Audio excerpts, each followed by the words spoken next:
Raw, uncut, unfiltered, macaroni, Big Tony Jones back at it on a Wednesday night. My Cadillacers, my kinfolk. Hopefully everybody having a good time. You know what I'm talking about? Had a good day, you know what I'm saying? Relaxing, taking it easy with the family, and know the hustle and bustle of the daytime of the grind. It's always appreciated. You know what I'm talking about? Let me make sure my monitors are good. Make sure I'm all set up. You know what I'm talking about? But family, man, hopefully everybody's good, man. You know what I'm saying? If y'all got the babies, you know what I'm saying? As always, you know, grown folks conversations so the babies can't be around. The children can't be around now. Uncle Jones don't want to be a bad influence now, you know what I'm talking about? Now, tonight, I got a little something to get into. All right? Normally, I like to do it on Thursdays, but I saw this video early and I said, nah, you know what? I got to get them a hip-hop story of the week early this week. So today's Wednesday, we got the hip-hop story of the week. You know what I'm talking about? But before we get into that, shout out to everybody that tuned in, you know what I'm saying, watching the new videos, all the new subscribers, you know what I'm saying? Shout out to everybody from Florida, Opelika, Liberty City, you know what I'm saying? Pork and Beans Project, Coconut Grove. You know what I'm talking about? Shout out to everybody in Florida, man, Tallahassee, Miami. You know what I'm talking about? Because, you know what I mean, we is worldwide. You know what I'm saying? We is worldwide, man. Shout out to everybody in Jersey. Shout out to everybody in D.C., man. You know what I'm talking about? Shout out to all the new homegirls and all the real Cadillacers on the channel. You know what I'm talking about? Go ahead and throw a rose in the chat for yourself. If you're feeling good, feeling great, to all my sisters, to my player partners. If you're feeling good, feeling great, go ahead and throw a salute emoji in the chat for a player one time. You know what I'm talking about? Now, we going to New Orleans. We going to the NO. Now listen, let me tell y'all how the game goes, all right? This is Terrance Gangsta Williams. It's the older brother of Birdman. Yeah, Cash Money Birdman. I believe it's the older brother, Cash Money Birdman. Now when he got this, his story, see now he's the original hot boy, and they gonna break down the stories. You know what I'm talking about? So y'all kick back. Feel good, feel great. You know what I'm talking about? It's a Wednesday night. You know what I'm talking about? Tune in as you feel so. Adding your input as you feel so. You know what I'm talking about? All right? Because I've been noticing, man, y'all be watching and being shy, man. Go ahead and converse in the chat now. Tell people this. My blood brothers by my mother, I never looked at them as my brothers with the state. In the state, you confessed to killing how many people? 40. What? You confessed to killing 40 people in the state? Mm-hmm. Okay. So I was like, man, listen, let's throw a concert and we kill him. Slim like, wait. Kill him? Yeah, it's only one kill, Vlad. The idea was to book Mystical for a concert, pay him for the concert, then kill him before he does the show. Right. Whoa. Shout out Lady T, the chat Lady T, man. Salute to you. Appreciate you. Official co-host. You know what I'm talking about? Now, well, goddamn is right. We got a brother here that got 40 bodies. Vlad said, what do you mean kill? He said, there's only one type of kill, Vlad. That's how we starting the show. Now, you got to understand, this. We ain't playing no games. He's not playing no... Yo, Gangsta was not playing no games. That was my idea. If you've heard the name Terrance Gangsta Williams, then you know he's not just Birdman's half-brother, he's also known for some serious street stuff. Not only has he been tied to as many as 40 murders, some of the... Yo, they was gonna kill Mystical? Bro, I remember one time they did that shit to, E4, they did that shit to somebody. Who was it? They brought him to the Bay. It was Biggie.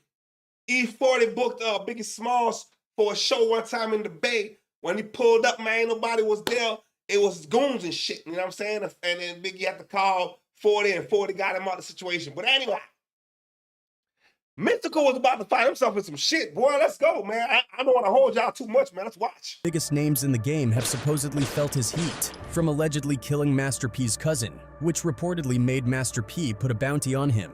Master P, it was a rumor that it started from $15,000 to $30,000 to $100,000 hit out on me. to rumors that Boosie is scared of him.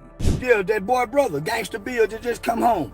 Yeah, Gangsta Bill got these ass running scared in the rap industry. To admitting he once plotted to kill another rapper. So I was like, man, listen, let's do a concert. Hold on, y'all give me a second. I gotta get my mind in the matchup. Hold on. All right. Okay. All right, I'm good now. Let's go. And we kill him. Slim like, man, Wait. Kill him, like, kill him? yeah, it's only one kill, Vlad. And even saying he would have killed his own brother if it came down to it. I would have hit Bird. Because you were closer to Sterling. Yeah. Like I used to always tell people this.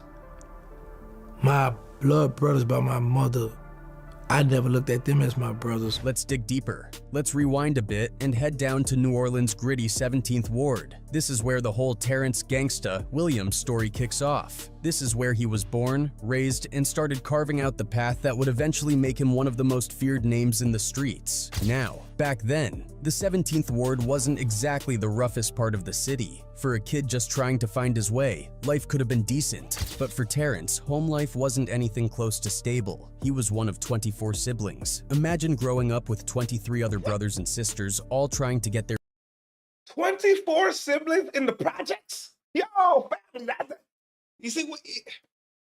24 children in the projects means, boy, you better get off that porch early. You know what I'm saying? You better hop off the porch early. Now, I don't know too many cats in the NO. You know what I'm talking about? But if we got any family out there, man, salute to you. Comment in the chat, you know what I'm saying? Hit us up, let us know what's popping on the NO. Let's go.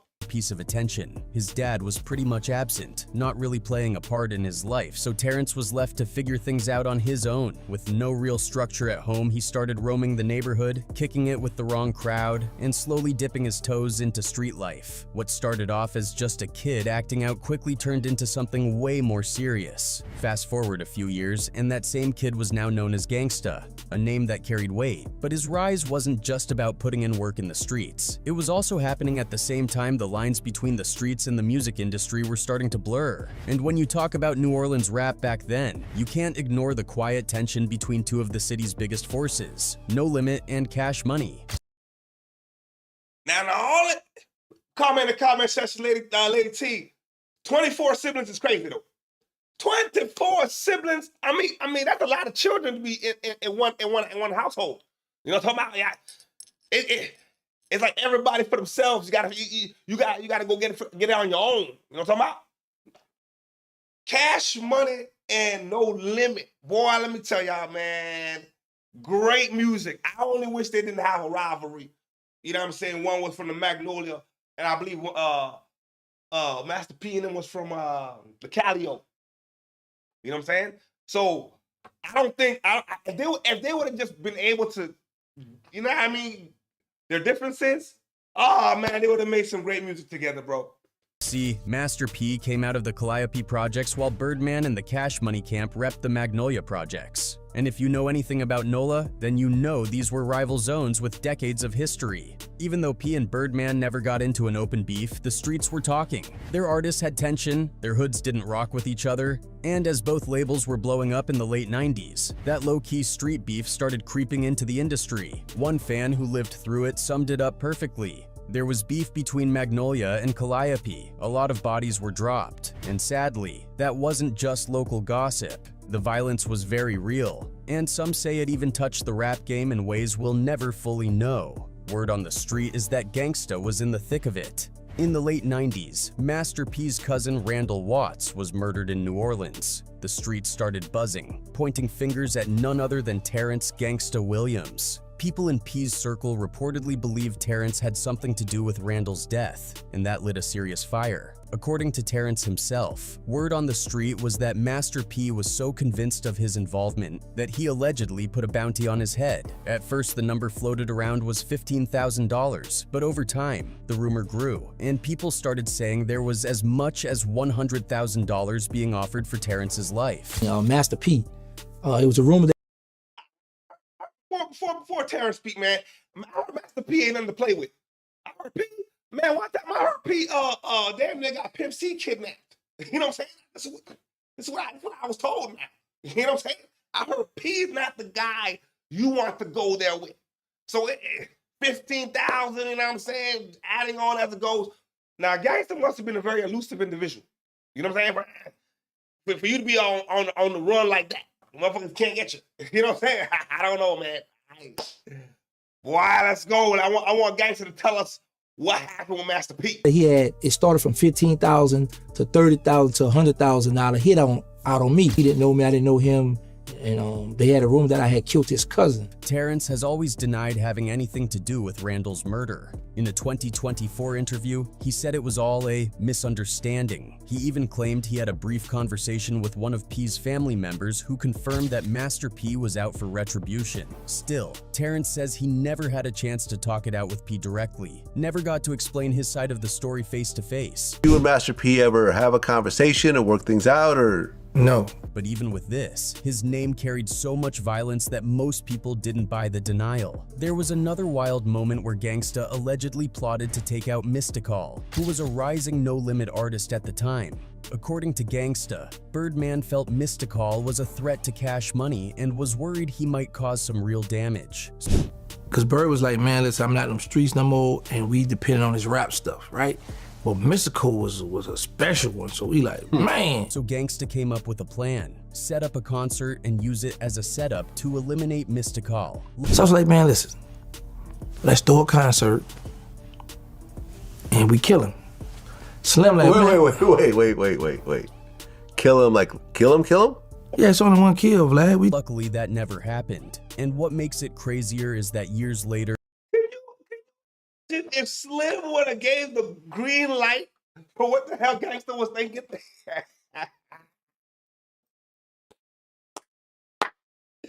yo, you can't just go around killing motherfuckers because they're hot. You know, like yo, all right, okay. So basically, he's saying Mr. Cool's hot. We gotta get rid of him. Book a show and get rid of his ass. That's it. Problem solved. Man, he wasn't playing no games in New Orleans, bro. God.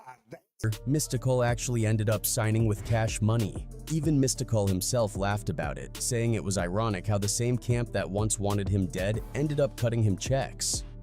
You go from dissing Cash Money to signing to Cash Money. And Cash Money go from sending hits at my to sign.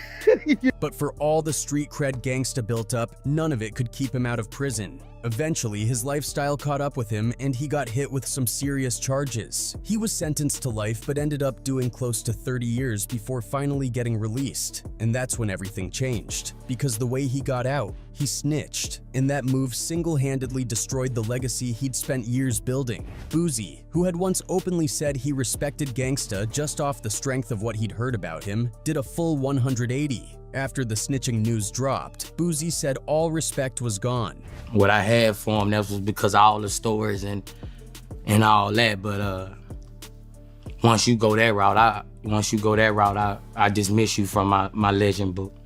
And you can take that gangster off your name. Hold on. Before Boosie talk, Lady T got a comment in the chat, man. Hey, if you can't beat them, join them. Doing a goddamn thing. Imagine niggas set the hit on my head. They tried to kill my shit, and I'm gonna sign to the record label after the fact. Oh hell no. Y'all niggas are trying to kill me. Y'all trying to take me out. I'm not doing it. Fuck that. I ain't doing the goddamn thing.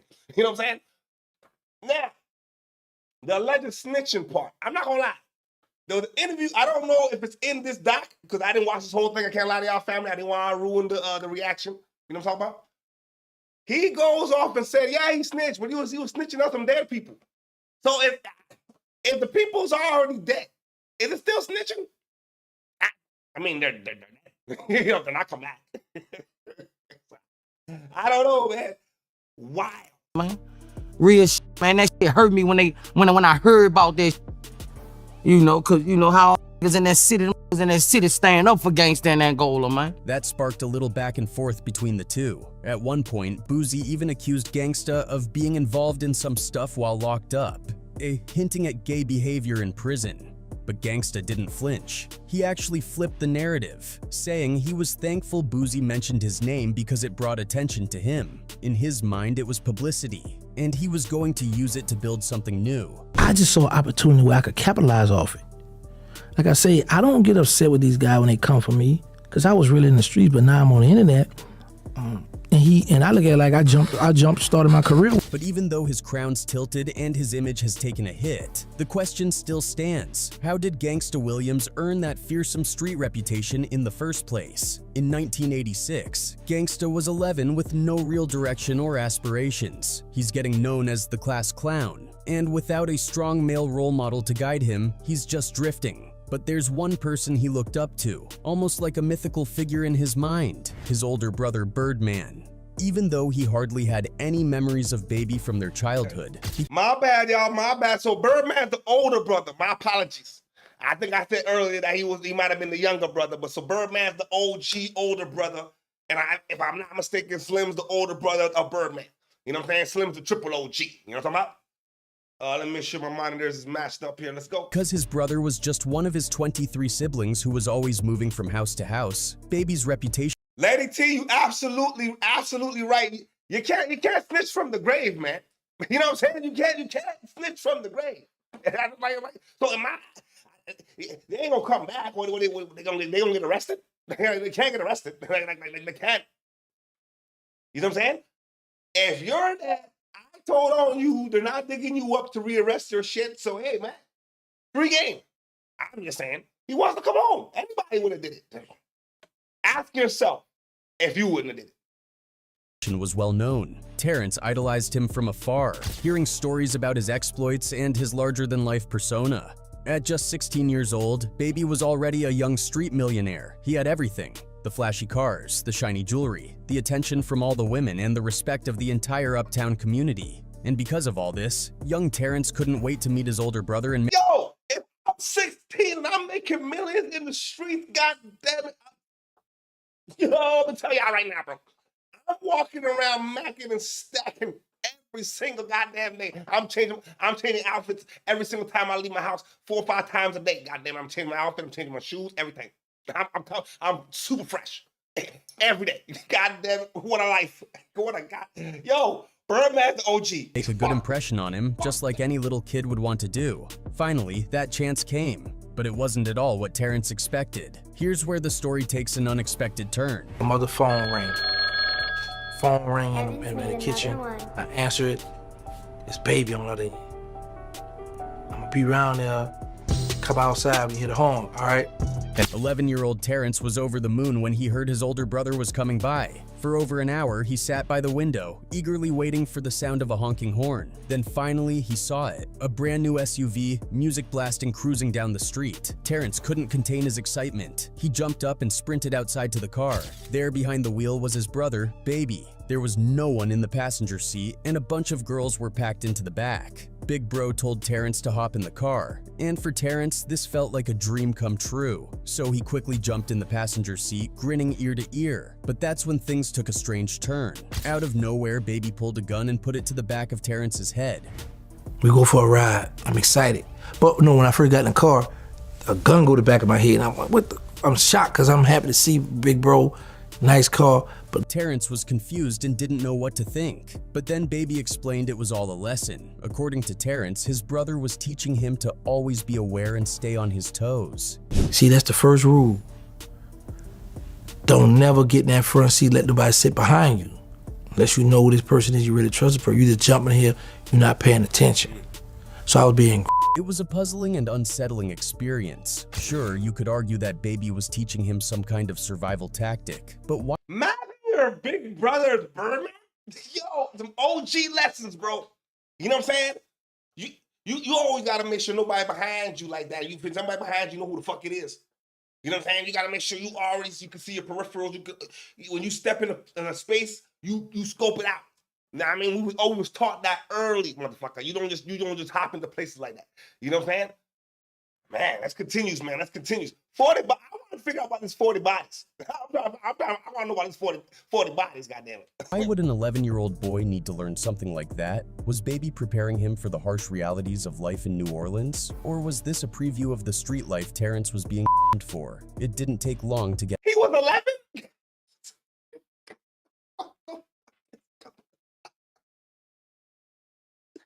Man, okay, so hold on.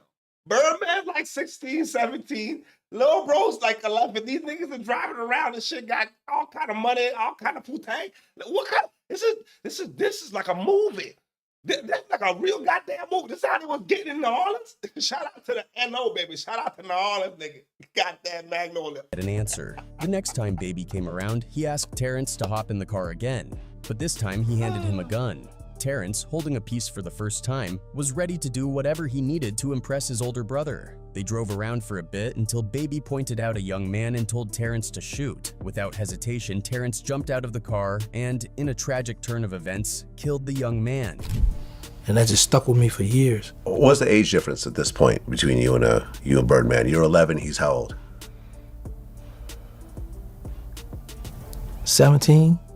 Okay. He about 17. Instead of running back to the car, though, Terrance bolted off in another direction. He had just committed a serious crime, but all he could think about was whether or not he had made his brother proud. Hold on. My monitor is off. Y'all give me a second. Hold on. All right. I'm good now. Let's do it. A few weeks after this shocking incident, another one of Terrance's older brothers came by the house. This time it was Ronald Slim Williams, the eldest brother and the richest of them all. Unlike Baby, Slim wasn't known for his looks, but he was the brains behind the family's street and financial dealings. You hear what the white boy just said? He said he wasn't known for his looks. The fuck kind of comment is that? Only a square would say some shit like that. I mean, goddamn, maybe it's the obvious, but you don't go say some shit like that. Golly, man. Oh, the Pepsi generation, I tell you that. Terrance recalls that Slim wasn't necessarily a bad guy, but he was definitely all about his money. So, Slim shows up with a white guy in the car and has Terrance sign some papers. At the time, Terrance didn't think much of it. He just thought his brothers were showing him some attention. It wasn't until years later that he realized he had signed his own life insurance papers. Back then, Terrance had no idea what was really happening. He was just a kid trying to please his older brothers, thinking that doing what they asked would make them happy. But sadly, he didn't realize until much later that his family wasn't showing him love. They were exploiting him, and from here, things only got worse. At the age of 12, Terrance's home life took another turn for the worse. His mother started dating a new boyfriend who had the potential to be a father figure to young Terrance. But this guy turned out to be far from a role model. In fact, he was probably the worst influence Terrance could have had at that point. This new stepfather wasn't a gangster or a criminal. He was actually a well-known musician. At first glance, you'd think this guy would be a positive influence. He seemed like a decent man on the surface, but that was only because no one knew about his darker side. This man had his own set of struggles and addictions, and instead of getting help, he started using Terrance to get his fix. To go around second and down near this hood, I started hanging around anyway to go buy for him. And once again, I'm like, okay, this is something cool, you know, I'm gonna handle this for him. Just like with his older brothers, Terrance found— What? Can you imagine your parents sending you to go buy stuff like that for them? You see, role models and influence is very important. As I'm listening to his upbringing, it seemed like, man, nobody around you was really for you. Birdman put a gun to your head at 11. You know what I'm saying? The OG Slim made you fucking sign over some fucking life insurance shit so that the motherfuckers getting paid off your shit. I mean, god damn. I said, what kind of family is that, number one? I don't want to judge families, but that's not something good to do to somebody. You know what I'm talking about? Like, come on, man. You know what I mean? Like, y'all can't just play a kid. Half brothers, half siblings. They're still siblings. Still siblings. Found himself being used by another authority figure in his life. The people who should have been protecting him and guiding him were failing him over and over again. But Terrance didn't see it that way at the time. All he saw were people he wanted to make happy, people he wanted to love and be loved by. And so, with a messed up home life and a lack of positive guidance, Terrance found himself drifting deeper and deeper into the streets. After running daily errands for his stepfather, Terrance naturally started to build relationships with the hustlers in the neighborhood. Up to this point, his street life mostly involved doing favors for older folks. He had never really hung out with or done things with people his own age. But that all changed when he turned 13. While at school, Terrance met a girl named Chantel. The two of them hit it off right away and formed a close friendship. Chantel happened to live in the notorious Magnolia projects, and this is how Terrance first started hanging around there. The Magnolia became like a second home to him. In the meantime, Chantel got herself a new boyfriend, a guy named Mosquito, who she also brought around the Magnolia. At first, Terrance wasn't a big fan of Mosquito. There was something about him that rubbed Terrance the wrong way. But after a while, they realized they lived close to each other, and they started hanging out more. Pretty soon, Terrance and Mosquito became inseparable. They discovered they had a lot in common, especially when— Man, first of all, what the fuck kind of name is Mosquito? Yo, what? Mosquito? A nigga, nah, you ain't calling me no mosquito, goddammit. Nah. Raccoons and fucking, you know what I'm saying? What the fuck else we call niggas? Yo, what's up, mosquito? Yo, we gotta stop with these names and shit, man. Y'all got to stop getting, you know what I'm saying, giving out these nicknames, man. A grown ass man, mosquito. They was little homies these times though. I forgot. They was little niggas. We probably called one of the little homies Mosquito too back in the day. He probably looked like a mosquito too. when it came to getting into trouble, the two of them were down for pretty much anything, no matter how wild or dangerous. Want to do something like always quick to want to rob something, want to jack, kill. I'd be like, Mosquito, let's go. Like, it was never one of those. He was never one of the ones that'd be like, no, hold up, no, I don't think. It was always on go, let's do it. They were both running the streets like they owned them, way too violent for their age. Terrance got his second kill when he saw someone trying to rob Mosquito. Without a second thought, he pulled out a gun and shot the robber. Fast forward to 1989. Terrance is now 15 years old, and by this point, he's deep in the streets. He's robbing drug dealers, stealing cars, and skipping school almost every day. But what really set him apart— Man, you're 15, you already got bodies and shit. This is the life that's going. Listen, I'm not trying to glorify this shit. I'm not trying to glorify it at none at all. You know what I'm saying? Because the man has rehabilitated himself since he come out. I done seen his podcast, his interviews. He's doing very good. He's doing good for himself. You know what I'm saying? But when somebody, you would not believe this. I wouldn't believe some of this stuff like that. Like this stuff really happens. You know what I'm talking about? was his willingness to take on hit jobs for his older brothers. By now, Birdman and Slim were street legends, multi-millionaires with a clear mission: to control the entire drug market in New Orleans. And as you can probably guess, achieving this kind of dominance meant they had to eliminate a lot of rivals. So as crazy as it sounds, Terrance would get a call with a target description and be more than ready to take them out, no questions asked. He was fully committed to his brothers and their business, and he was ruthless about it. And he wasn't the only one. Mosquito, driven by loyalty and a desire to prove himself, was just— Yo, Mosquito look like a mosquito. Y'all shut up, as man. willing to do hits. The two of them became a dangerous duo. And despite being just 15 years old, Terrance, who was now known as Gangsta, had already claimed 6 lives, 4 of those with Mosquito by his side.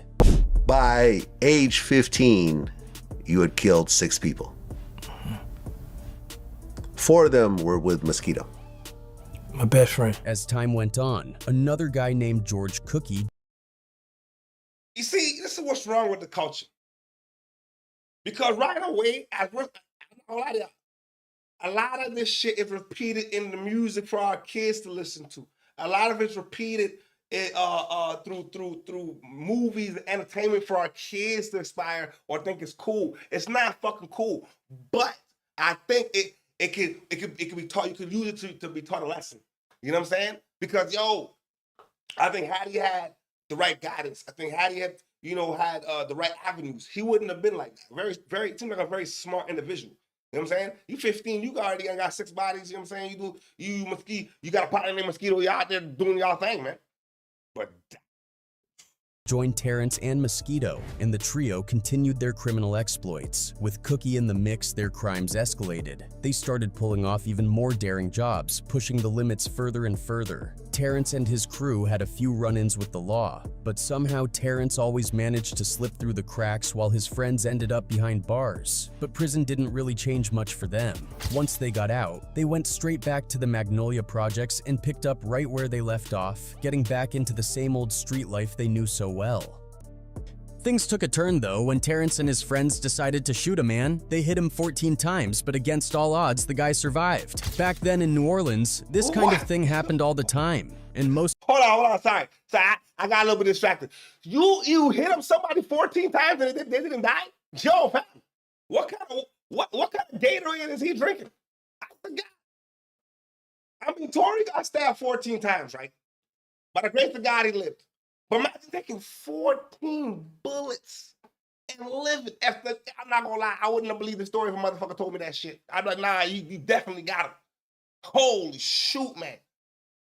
I mean, but at the same time, now Terrance is very lucky to be on the streets. I would have snitched fast. For all the stuff that he done did, oh my God, he's lucky. Most of these cases never got solved. There might have been a crowd of witnesses, but nobody dared to say a word against a group as feared as Terrance and his boys. So, as usual, Gangsta, George, and Norris figured they had nothing to worry about and went on with their lives without a second thought. But they had no idea that the man they shot was so enraged by the attack that he decided to break the code of silence. He went straight to the police and spilled everything that had happened. That one decision turned everything upside down for Terrance and his friends. Next thing they knew, all three of them were arrested for attempted murder. While Terrance was in jail fighting the charges, he ended up making friends with a couple of guys who would change the course of his life. The first was a guy named Dooney, a well-known enforcer from the 17th Ward, someone who had a serious reputation on the streets. The second was Sterling, the very same guy Terrance had a standoff with a few years back. Despite their rocky start, the two of them became tight while locked up and decided to team up once they got out. They made a pact to run the streets together. Seems like, yo, niggas get hot. Yo, I'm not gonna lie. Niggas will get hot, pull guns out on each other and still be kicking. I done seen it happen. I done seen that shit happen.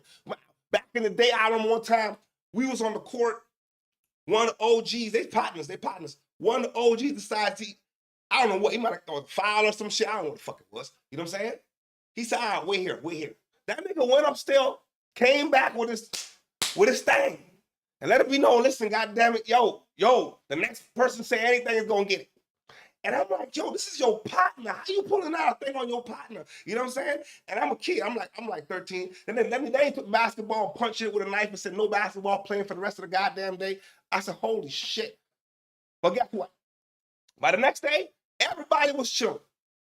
Do you know what I'm saying? So it's like, in the hood, these type of things happen. They kind of happen all the time. Unfortunately, they do, unfortunately. You know what I'm saying?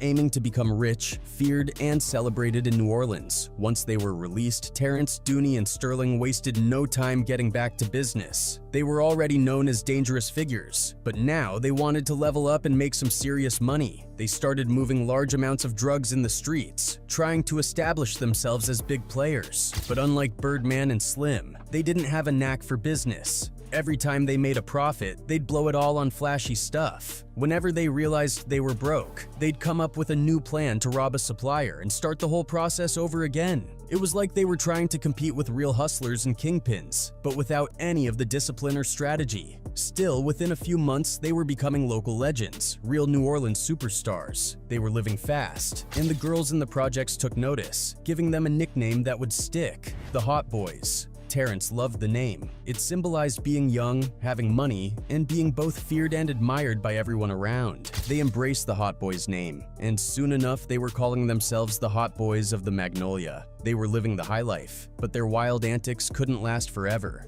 Eventually, all their misdeeds caught up with them. Terrance lost all of his close friends one by one, either to violence or prison. All three of them had some type of weight, you know, and that gave me like a took me, put me in jail so I could be here now to tell a story. He wasn't immune either.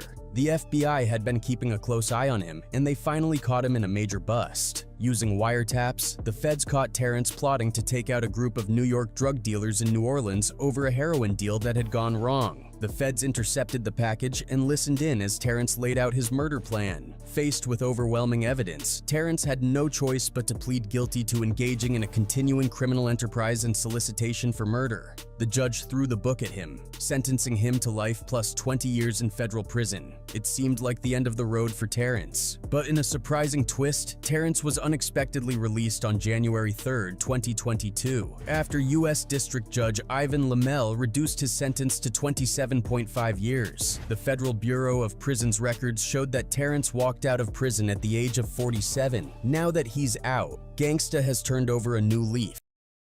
Bro, you came out of jail at the age of 47. Y'all telling me y'all wouldn't have snitched? The man was facing life plus whatever. So you already dead plus the extra. I hate when they do that shit. What the fuck we talking about? Double life, triple life, life plus 2 years. What the fuck we talking about? If I'm already dead, what else is there left? So when I die, y'all gonna send me back to jail? Like, I never understood that shit. You know what I'm saying? I never got that. But Terrance lived a serious life to be able to today, the 2025, to be living good on the internet. You know what I'm saying? Told his story, moved on past that, got rid of the gangster in his name, you know, talking about, because it's not representing, it's not cool, you know what I'm talking about? So, shout out to the New Orleans, shout out to everybody in the NO, Magnolia, everybody, you know what I'm saying? Shout out to everybody that tuned in tonight on a Wednesday night, you know what I mean, with a hip-hop story. Tomorrow, we're going to get back at it. You know what I'm saying? Tomorrow, we're going to get right back at it again. Same time, 8 p.m. You know what I'm talking about? And as always, let me know what country, what state, what province, what street corner, what penthouse in the sky you checking in from, because we worldwide, baby, and it's nothing but love.